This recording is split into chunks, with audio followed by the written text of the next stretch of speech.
भारत में जाति व्यवस्था अन्यायपूर्ण और अनुचित लगती है। लोगों को पेशे या जन्म के आधार पर क्यों बांटा जाए? मगर क्या हमेशा से ऐसा ही था? और जाति व्यवस्था को खत्म करने से क्या आज उससे जुड़ी सारी समस्याएं हल हो सकती है? आइए जानते हैं सद्गुरु से। सद्गुरु कहते हैं, भारतीय जाति व्यवस्था को इस तरह समझा जा सकता है। वर्णाश्रम धर्म में 4 मूल जातियां हैं। एक है शूद्र, जो छोटे और तुच्छ काम करता है।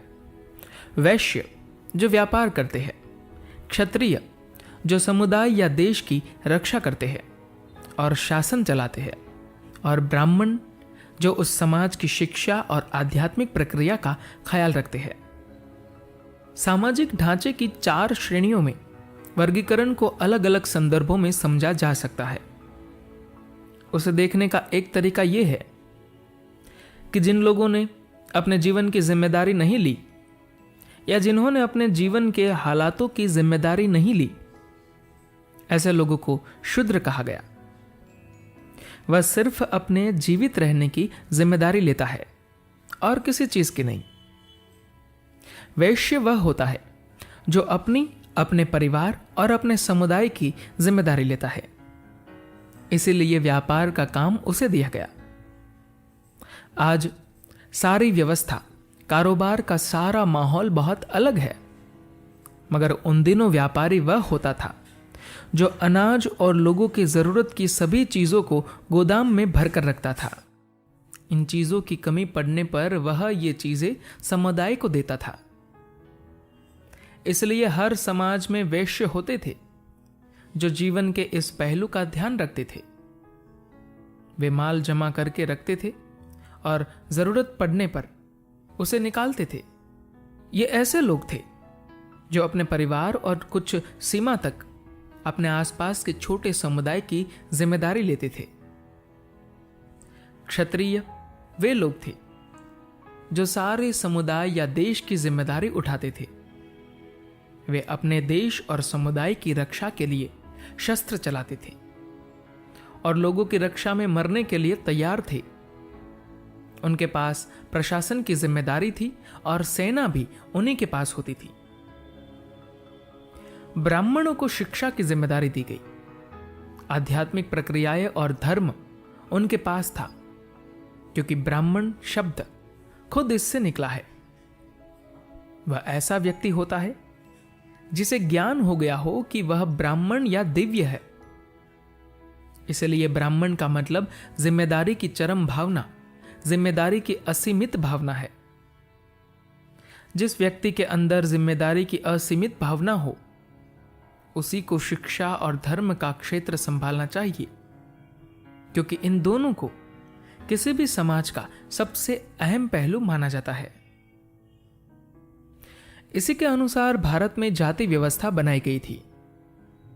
उन दिनों के लिए यह एक अच्छी व्यवस्था थी। बस कुछ समय बाद आप अपने काम से नहीं बल्कि जन्म से ब्राह्मण बनने लगे, तभी समस्या शुरू हुई। हर व्यवस्था में ऐसा ही होता है। हम जो भी व्यवस्था बनाते हैं उसे साफ सुथरा बनाए रखने के लिए और अच्छी तरह चलाने के लिए हमें लगातार मेहनत करनी चाहिए, वरना हर व्यवस्था, चाहे वह शुरुआत में कितनी भी अच्छी हो, शोषण का कारण बन सकती है। समय के साथ मानव समाज ने हर अंतर को पक्षपात में बदलने की कोशिश की है। भिन्नताओं में कोई बुराई नहीं है।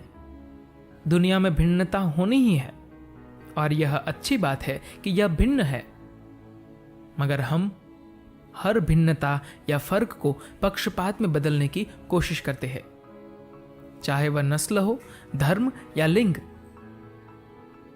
इसलिए जब हम अपना विवेक खो बैठे और हर चीज को पक्षपात पूर्ण बनाना शुरू कर दिया, तो भारतीय जाति व्यवस्था एक बदसूरत व्यवस्था बन गई।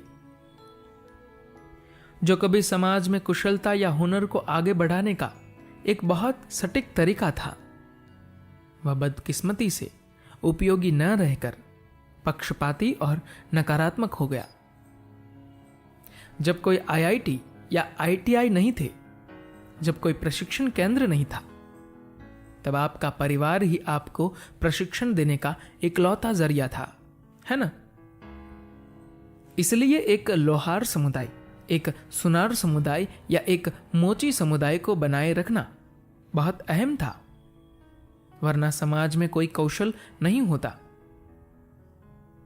भारत में जाति व्यवस्था की शुरुआत उस समय हुई जब किसी खास पेशे के लिए किसी औपचारिक प्रशिक्षण की व्यवस्था नहीं थी। मान लीजिए आपके पिता एक लोहार थे, तो 6 साल की उम्र में जैसे ही आप तैयार हुए, आपने हथौड़े और निहाई से खेलना शुरू कर दिया।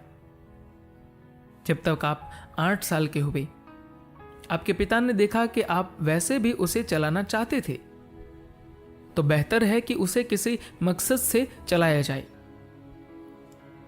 जब तक आप 12 साल के हुए, आप काम करने लगे। 18 या 20 साल का होते होते आपके पास एक हुनर या निपुणता थी, जिससे आप अपनी रोजी रोटी कमा सकते थे। इसलिए अगर आपके पिता लोहार होते थे तो आप लोहार बनते थे, अगर आपके पिता सुनार थे तो आप सुनार बनते थे। हर पेशे में परिवार के ढांचे के भीतर प्रशिक्षण की अपनी व्यवस्था थी, क्योंकि परिवार इकलौता प्रशिक्षण केंद्र था। समाज में सभी शिल्प, पेशे और हुनर इसी तरह आगे बढ़ सकते थे। अगर आप लोहार हैं तो आप जाकर सुनार का काम करने की कोशिश नहीं करते, आप बस लोहार का काम करते हैं, क्योंकि समाज में लोहार की जरूरत है।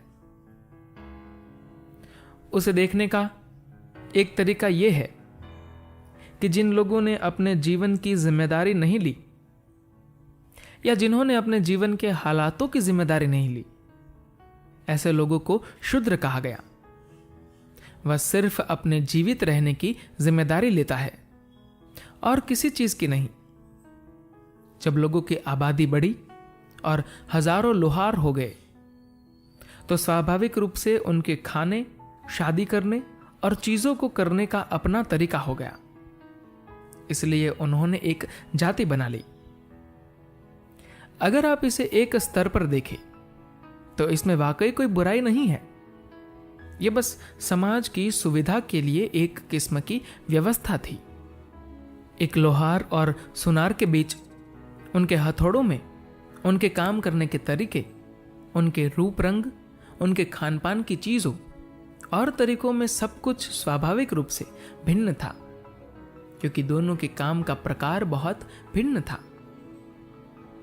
समय के साथ यह शोषण का एक जरिया बन गया।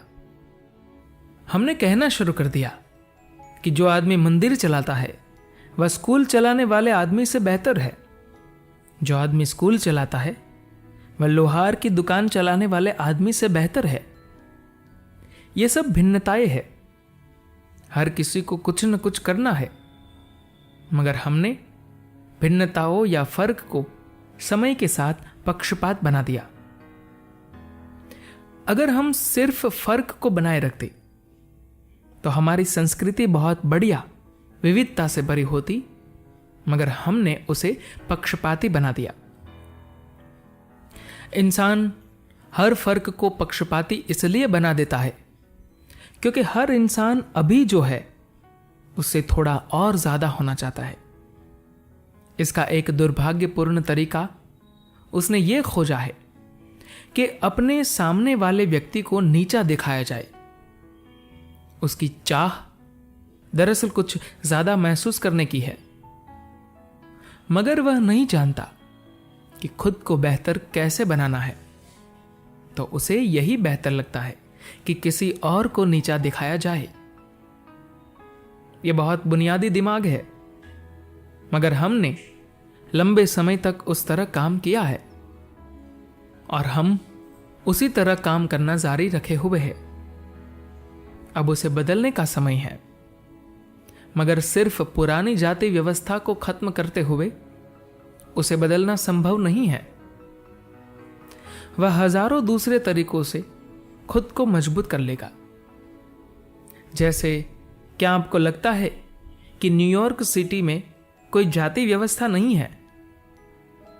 वहां शिक्षा या आर्थिक क्षमताओं पर आधारित अलग तरह की जाति व्यवस्था है। ये सब चीजें अपनी तरह के पक्षपाती समूहों को पैदा करती है।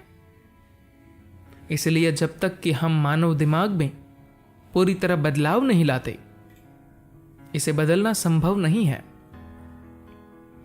अगर हर इंसान में सभी को खुद में शामिल करने की भावना न हो, तो जो व्यवस्था वे बनाते हैं या जो काम वे करते हैं, वह सभी को अपने अंदर नहीं समेट सकते।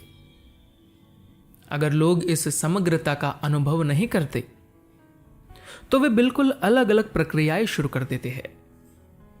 आध्यात्मिक प्रक्रिया का एक मूल पहलू यह है कि यह एक व्यक्ति को समग्र इंसान बना देती है। साथ ही यह व्यक्ति को अधिक निपुण, अधिक काबिल, अधिक संतुलित और बदले में अधिक उपयोगी बनाने के लिए तैयार करती है। धन्यवाद।